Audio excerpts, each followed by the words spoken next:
Hello, and welcome to Catching Up with the Clemenses. I'm Erin, and I coordinate school programs at the house. And I'm Jody, I care for the museum's collections. Normally, this is where we say, coming to you from the Mark Twain House and Museum in Hartford, Connecticut. But today, we're on location in Elmira, New York. Driving around Elmira, you find Sam Clemens everywhere. Like here at this park, on street signs, at hotels, and on other buildings. Elmira College's campus is home to Sam's study, as well as sculptures and stained glass portraits of Sam and Livy, and the whole family is buried here. If you remember from previous episodes, Sam's not from this town. It's his wife, Olivia, born Olivia Langdon, who's from Elmira. It's her family that really brings Sam into this town. And this is one of the most important places to her family. Park Church is where her family went to church, and their minister, Thomas Beecher, you probably know his sister, that's Harriet Beecher Stowe, the woman who ended up living right across the yard from the Clemenses. Sam and Livy got married here in Elmira in February of 1870. And you'd think they would get married here at Park Church, the family church, but they didn't. They actually got married in Livy's parents' house, which was conveniently right across the street from the church. Today, the location is a shopping mall, and that pizzeria is where the house was located. So why is this house still here and that one gone? First of all, lots of homes like this from the Gilded Age are gone now, even in this neighborhood. They were built by wealthy people at a time when throwing a lot of parties and entertaining guests was expected, and that required a big house as well as a whole lot of servants, most of whom would also live here in the house. This was a very expensive lifestyle, one that many people couldn't keep up with, even the Clemenses, who had to move out of this house when they couldn't afford to live here and pay their servants anymore. Big single-family homes like this had a lot of space for not a lot of people, so they were often knocked down to build other things, especially if no one was living in them at the time. That could have happened to this house too, and it almost did, but instead it was used for a bunch of different things. It was a school, an apartment building, and even a branch of the Hartford Public Library before it was restored and became a museum. People who visit are sometimes sad that it became all of those other things, because the Clemens family leaving and other people moving in meant that all of the furniture and original decoration was gone. But it's because it became those other things that the building is even still here for us to enjoy. One part of restoring the home to what it looked like when the Clemenses lived here involved purchasing a lot of furniture from that time period, but it also meant bringing in furniture that the Clemenses had actually used. Now I'm here in what we call the Langdon guest bedroom. It's the one that Livy Clemens' mother, Olivia Langdon, used when she came down from Elmira to stay with her family for several months. This isn't the bed she used though. This bed is the one Sam and Livy used when they spent their summers in Elmira.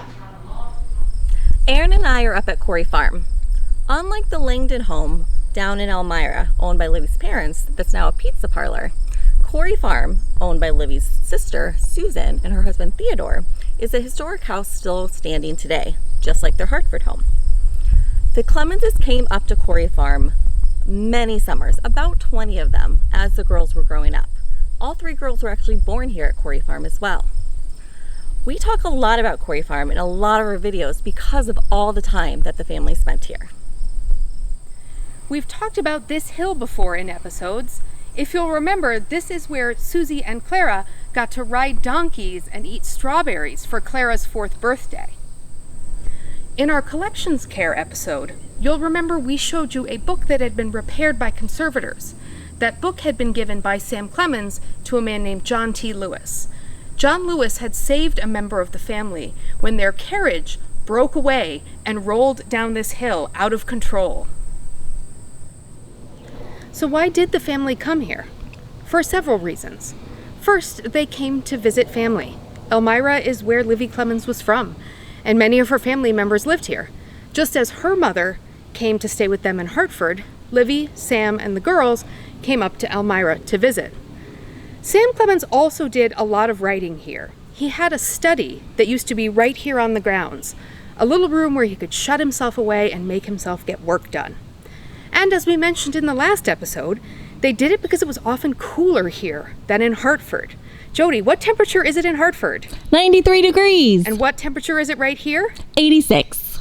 Okay, it's not much, but it's still something. But it wasn't just the human members of the family who journeyed here to Elmira. The Clemenses sometimes brought their own cats and dogs here with them. The Quarry Farm had plenty of animals of its own, and there's actually still 2 cats and a dog who live here on property. Let's listen to Sam describe fun interactions between humans and animals here at Quarry Farm. I had a great admiration for Sour Mash, the cat, and a great affection for her, too. She was one of the institutions of Quarry Farm for a good many years. She had an abundance of that noble quality which all cats possess, and which neither man nor any other animal possesses in any considerable degree: independence. Also, she was affectionate, she was loyal, she was plucky, she was enterprising. She was just to her friends and unjust to her enemies. She allowed no dogs on the premises except those that belonged there. Visitors who brought their dogs along always had an opportunity to regret it. She hadn't 2 plans for receiving a dog guest, but only one. She didn't wait for the formality of an introduction to any dog, but promptly jumped on his back and rode him all over the farm. By my help, she would send out cards next day and invite that dog to a garden party. But she never got an acceptance. The girls loved spending time here, but remember, their education didn't stop just because they were away from home in the summer. Quarry Farm gave them new spaces to learn in and to learn from, as Jean did when she spent time learning about insect life here with her mother. Still, Elmira was a chance for Susie, Clara, and Jean to explore and run wild. Just like in Hartford, their mother had a little help managing them. Katie Leary, her lady's maid, and Rosina Hay, who was nursemaid to the girls. Katie was originally from Elmira, just like Mrs. Clemens, so the summers at Quarry Farm meant that she also got to see her family. Rosina was originally from Germany, but these summer trips shaped her life too. She ended up marrying a man from Elmira. Other people who worked for the family, like George Griffin, the butler who managed the home, stayed here in Hartford when the family was away. Aaron and I work at the Clemens' Hartford home, but that doesn't mean we don't enjoy visiting other places that the family came to, like Quarry Farm.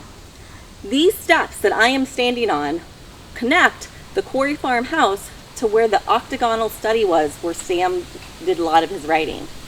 So we have photographs of Sam sitting and standing on these same steps, just like I am today. Since the family usually spent their summers in Elmira, the gardens here at the house weren't planted with flowers that bloomed at the height of summer. There wouldn't have been many people around to see them. Instead, gardeners here planted things that bloomed later in the summer when the family would be returning home. We're here all summer though, and our gardeners plant a mix of flowers to keep the gardens looking great over many months. So you may be wondering, what are Jody and I doing here? Why aren't we at work back at the Mark Twain house? Well, much like Sam, we are here to do a little bit of work, and this tent is part of it. We're here as part of a conference on Mark Twain. Scholars who study all aspects of his life and his writing are here in Elmira to talk about it with each other, and this tent is for the picnic they're going to have tonight. They're all meeting down in Elmira itself at Elmira College, which you've already seen a little bit of in this video. Jody and I were up in Elmira with 2 other people we work with, Peter and Mallory. But while we were there, the museum was still open and people were coming to visit just like they do every day.